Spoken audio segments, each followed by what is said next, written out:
Že z atomového zloženia v princípe dokáže predpovedať kryštálovú štruktúru tvojho materiálu a dokonca jeho makroskopické vlastnosti ako hustota, farba, priesvitnosť, elektrická a teplná vodivosť a tak ďalej.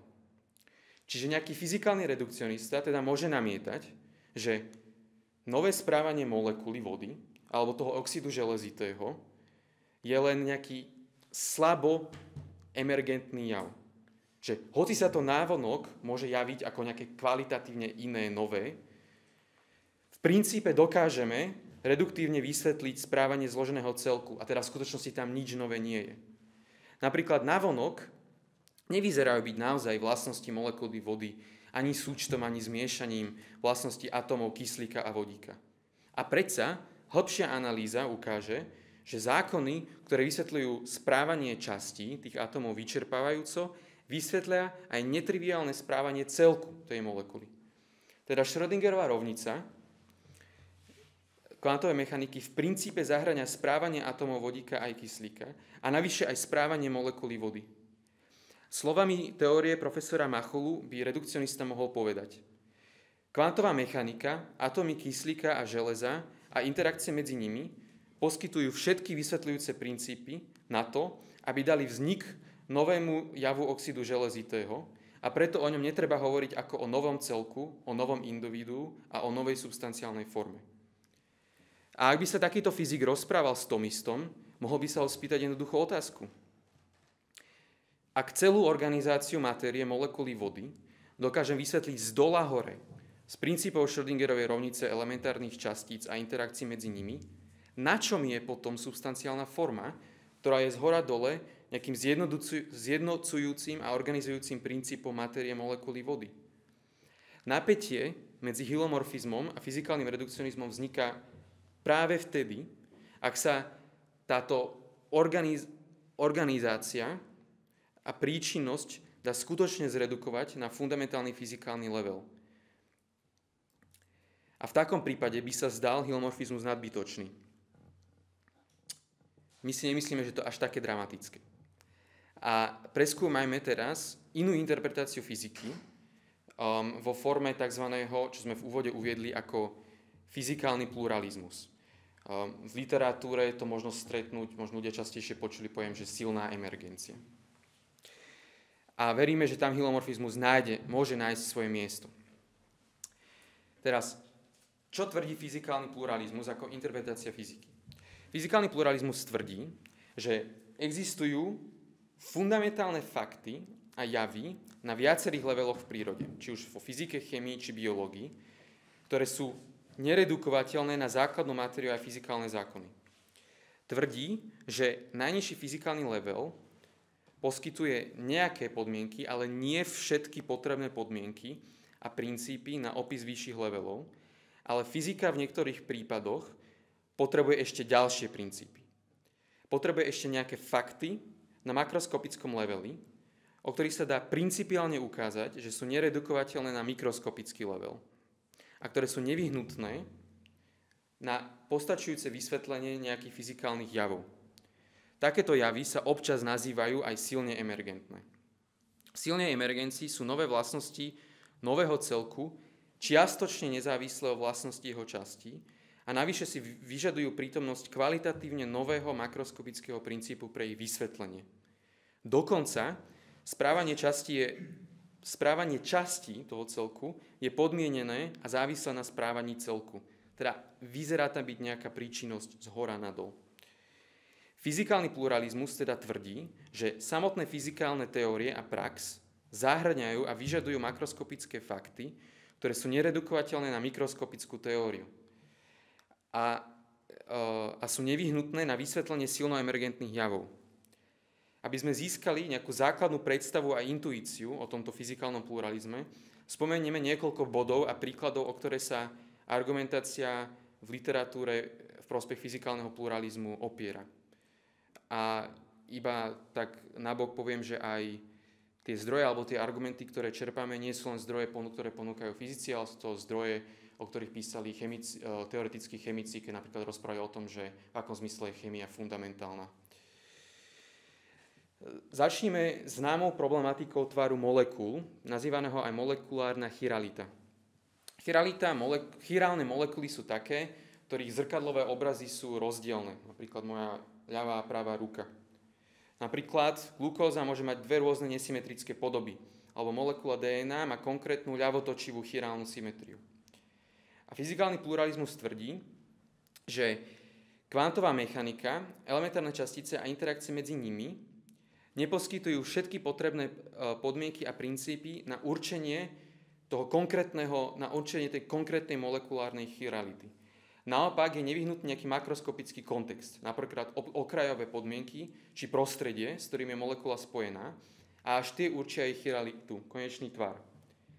A s molekulárnou chiralitou súvisí aj hlbší všeobecný argument o tzv. Spontánnom narušení symetrie, ktorý pozorujeme aj v mnohých ďalších príkladoch v prírode. Fyzikálny pluralizmus tvrdí, že fundamentálna mikroskopická teória týchto príkladov, čiže v tom prípade kvantová teória a tie rovnice v nich, sú symetrické vzhľadom na nejaké operácie, avšak sama o sebe táto teória nemá v sebe princípy a podmienky na to, aby vysvetlila tú konkrétnu zlomenú symetriu. Teda napríklad tie rovnice sami o sebe nevedia povedať, ako sa tá symetria zlomí a do akého tvaru tá molekula skočí. Narušenie tej symetrie je nová skutočnosť, silne emergentná, ktorá sa vyžaduje nejaké makroskopické fakty, napríklad v podobe okrajových podmienok, na vyššom fyzikálnom, chemickom a biologickom leveli.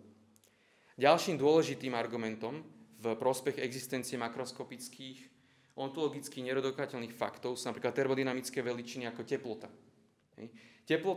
Teplotu, a to je také paradoxné, často filozofi a niektorí fyzici považujú za ukážkový príklad redukcie. Keď si človek prečíta nejaké články filozofické alebo tak. Teplota je vraj redukovateľná na mikroskopickú teóriu štatistickej mechaniky ako nejaká priemerná kinetická energia častíc. Že ako veľmi sa tie molekuly tak vrtia, tak taká je nejaká zhruba tá teplota. A niekedy teplota naozaj môže byť vypočítaná a odvodená ako kinetická energia častíc. Ale nemôže byť s ňou jednoducho identifikovaná, ako by redukcionizmus chcel tvrdiť. V skutočnosti je teplota systému zmysluplne definovaná, až keď je systém v tepelnej rovnováhe s nejakým prostredím, s nejakou teplotou. Teda tá teplota, až keď ju mám zadefinovanú v nejakej tepelnej rovnováhe ako makroskopickú veličinu, potom v niektorých prípadoch môžem robiť tieto výpočty a ukázať ju ako nejakú priemernú kinetickú energiu častíc. Ale v princípe nie je vždy redukovateľná na mikroskopickú teóriu a nie vždy sa dá teplota identifikovať s touto priemernou kinetickou energiou. Argumenty ohľadom teploty, tvaru molekúl, spontánneho narušenia symetrie dajú sa rozvíjať aj v nejakých hlbších teóriách, ale ukazujú, čo sme si my snažili ukázať, nejaký nereduktívny charakter niektorých makroskopických faktov, javov a veličín. Ako vidíme, detailná analýza fyzikálneho pluralizmu je veľmi komplikovaná a technická. A teda ďakujem za vašu pozornosť pri tom. A naše krátke vysvetlenie bolo samozrejme nesmierne zjednodušujúce. Ale je dôležité si odniesť jeden dôležitý výsledok diskusie o tom.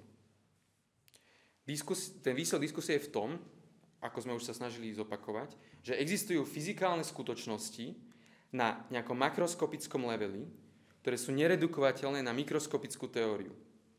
A tak poukazujú na nové fundamentálne levely reality. Napríklad na úrovni chémie. Preto by sa autori, s ktorými sa aj my zhodujeme, by nemali radi tvrdenie, že chémia je len aplikovaná fyzika. A na záver teda si zhrňme, že čo toto všetko podľa nás znamená pre klasický pomistický hylomorfizmus. Na začiatku sme si vysvetlili, namalovali sme si obraz klasického hylomorfizmu, ukázali si, že je to nejaký druh toho ontologického pluralizmu, teda druh toho, že tam máme mnohosť tých rôznych substancií. A ukázali sme si, ako tam máme tieto mnohé substancie zložené z materie a formy. Potom sme si ukázali fyzikálny redukcionizmus ako interpretáciu fyziky ktorá všetky substancie redukovala na nejaký najfundamentálnejší level. Z tohto dôvodu, ako sme sa snažili argumentovať, je redukcionizmus v rozpore s klasickou metafyzikou. Proti ale tejto redukcionistickej interpretácii fyziky sa dá predstaviť aj iná interpretácia, tzv. Fyzikálny pluralizmus. Ale ako sme spomínali, v literatúre sa to nachádza občas aj pod pojmom silná emergencia. A práve vo fyzikálnom pluralizme môže mať klasický hylomorfizmus svoje miesto, lebo pluralistický obraz fyziky je plne kompatibilný s pluralistickým metafyzickým obrazom mnohých neredukovateľných substancií na rôznych leveloch prírody. A čiže potom sa nám už natíska iba taká prirodzená otázka, že dobre, tak ako teda vyzerá ten tomistický, tá ontológia tomistická v tom 21. storočí? My teraz môžeme len načrtnúť základný prístup, ktorý nachádzať v literatúre nejakých súčasných tomistov alebo aristoteliánov, ktorí sa pokúšajú tieto konkrétne ontológie načrtnúť. V zásade sa snažia hľadať tieto neredukovateľné substancie na úrovni termodynamiky alebo chémie alebo biológie. Substanciálna forma tam bude zjednocovať a organizovať matériu tak, že ukotví je nejaký konkrétny spôsob správania. Tento konkrétny spôsob správania matérie je potom empiricky skúmaný. Čiže substanciálne formy vymedzujú nejaké makroskopické, zjednotené a organizované celky matérie. Môže to byť fyzikálne, chemické či biologické substancie. Správanie ich matérie, napríklad v podobe elementárnych častíc a kvantovej mechaniky, potom opisuje fundamentálna fyzika. Ktoré sú to ale teda tieto konkrétne neredukovateľné substancie? Ktoré konkrétne chemické zlúčeniny? Identifikovanie týchto neredukovateľných celkov je do veľkej miery empirická otázka a nemôžeme ju zodpovedať spoza stola alebo stoličky. Napokon aj svätý Tomáš Akvinský by súhlasil, že nemáme a priori prístup k esenciám vecí, ale všetkému musí predchádzať veľmi hlboká a systematická analýza skúseností s prírodou. Ďakujeme pekne.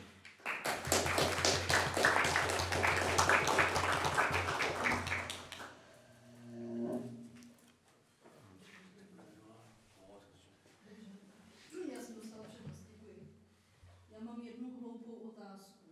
A to je, jaká je aktuálně nejmenší částice, kterou rozpoznává kvantová mechanika. A druhou otázkou je, jak tady ten fyzikální redukcionismus vysvětluje vznik vědomí. To všechno. Tej druhej, o tom vedomí, tak však furt sa hádajú, že stá sa, že taký akože ten mainstream je, že buď dualizmus alebo redukcionizmus a nevedia sa dohodnúť. A čiže asi tak. Čiže akoby nejakým spôsobom sa snažia ukázať, že musí tam existovať ten mechanizmus z tej kvantovej, ale Takže ten redukcionismus prostě vrazit tezi, že na základě interakce elementárních částic může povstat vědomí a že vědomí není nic jiného než náhodou chemických reakcí. Áno. A keď sa ich spýtate, že a ako konkrétne si to predstavujú, tak povedia, že no, konkrétne nevieme, ale v princípe, keby sme napísali tých 10 na neviem koľkatú rovníc, tak a už. Presne tak. Nej. A ta nejmenší částice, je to, já jsem slyšela něco o kvarcích, ale pak jsem slyšela, že ještě našli něco menšího, takže se ptám, že tady mám odborník. Je to možné, nechcem teraz povedať nejakú blbosť, takže radšej nepoviem. V pohodě, já jenom k tomu technicky chtěl. Já jsem se chtěl zeptat, děkuji za přednášku, učím to studenty velmi podobně, ale na jednu stranu to vykládám, na druhou stranu mám samozřejmě řadu otázek a budu teďka trošku ďáblův advokát. No, dobre. Toho som sa bál. Jednak se mi zdá, že ten redukcionismus nemusí být jako nutně v rozporu s tím hylomorfismem. Myslím, že je to David Odeberg. Prostě oni se snaží ten hylomorfismus aplikovat na té nejnižší část, na té nejnižší úrovni. To znamená, chápali by vlastně ty elementární částice nějaký fundamentální, jako vlastně substance. Jo. Tam by viděli tu kauzalitu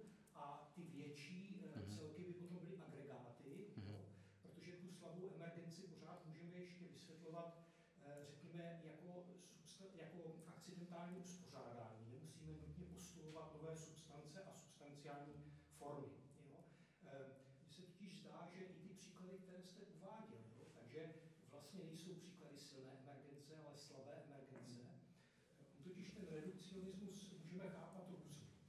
Jedno to chápání, které jste implicitně tam měl, je chápání, že my vlastně se znalostí faktů na té nižší úrovni a zákonitostí jsme schopni dedukovat, řekněme, chování vlastnosti na té vyšší úrovni. To znamená, je to jako ze spodu nahoru, v podstatě jakýsi deduktivní podnik. Jo? To je takové jako silné pojetí redukcionismu, které samozřejmě platí někde, ale někde neplatí. Ale pro ty příklady, které jste uváděl, mně přijde, že pořád by bylo možno uvažovat o redukcionismu jako opačném, když už jako jednou ty celky máme. Proč? Protože ta redukce je možná proto, že tam vstupují nějaké empirické faktory, jo, toho působení toho prostředí. To znamená, my úplně nevíme, jak se to bude chovat, často se jedná o chaotické děje a tak, takže to nelze v principu predikovat. Ale jakmile už máme tu vyšší úroveň, tak my jsme schopni odměřit ty empirické faktory a jakoby dostat se ze zhora dolů, jakoby rekonstruovat to zpětně. A to mně připadá, že je právě pořád ještě slabá emergence, protože u té silné emergence je taková charakteristika, že to prostě vůbec nejde. Jo? A navíc u té silné emergence ještě je nějaká ta kauzalita ze zhora dolů, která ve slabším provedení je vlastně formální kauzalita a v jakémsi nejsilnějším pojetí silné emergence je to vlastně účinná kauzalita. Jo?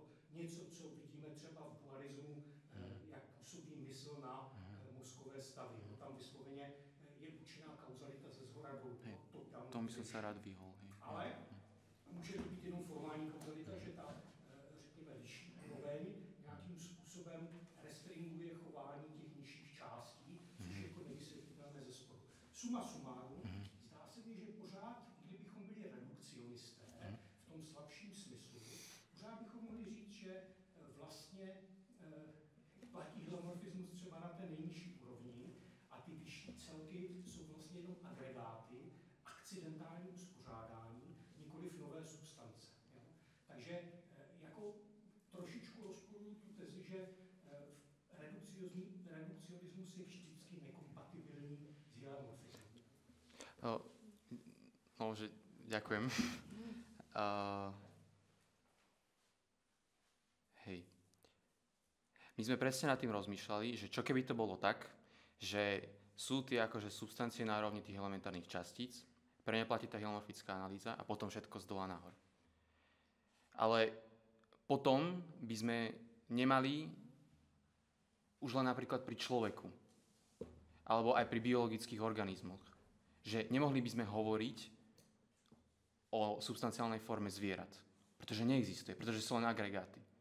Čiže minimálne ten klasický obraz by sa stratil v tom, že by sme stratili stredne veľké substancie. To bol taký, my sme to ako pracovne nazvali, že to bol taký zvláštny hilomorfický atomizmus. Hej. A druhá vec je, že aj keby platil ten hilomorfizmus pre tie elementárne častice a potom by to boli agregáty z dola nahor, tak by nemohli by sme hovoriť o nejakej príčinnosti v zmysle organizovania celku nejakých väčších vecí. Zlúčenín, rastliniek, kvetín a zvierat. Ja som mal sedel na hodinky, za 5 minút začína ďalší prednáška. Pardon. Ale pamätám si aj ten zvyšok a potom... Já teda jinak zpřesním tu odpověď.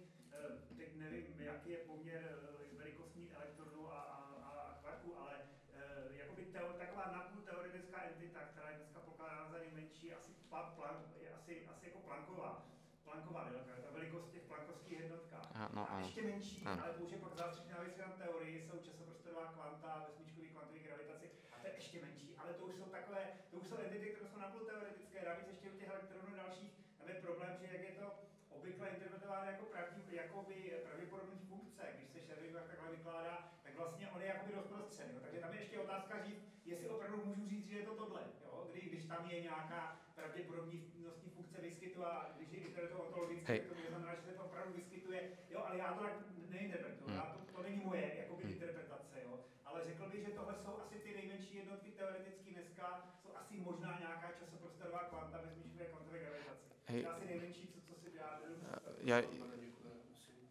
iba jednu vetu. A ještě teda otázka, jaký máte názor, vím, že Vladimír Havlík, že napsal knížku o emergenci, nevím, je to silná emergence podle vás třeba, to, co tam ten jeho názor, který tam jako předkládá, to vyšlo před pár lety v češtině. Musím priznať, že českú literatúru som moc nečítal, že som sa začal pozerať iba kvôli tejto konferencii, že skôr tú anglickú. A ja nemám moc rád teda ten pojem silná emergencia, že radšej ten pluralizmus. A iba k tej smyčkovej teórii, že teda moc o nej neviem, ale že čo viem je, že nie je ani teória v zmysle, že by vedela predpovedať nejaké experimenty a tie, ktoré predpovedala, tak zlyhali na to, aby ju potvrdili. Hej, že iba natoľko, že ako ju treba brať ako relevantnú. A podľa vás je která nejmenší jakoby entita v tuhle chvíli vyhledaná nebo teoretická, která se dá vyčíslit nějak? Neviem, no tak možno tá dĺžka, neviem. Ďakujem.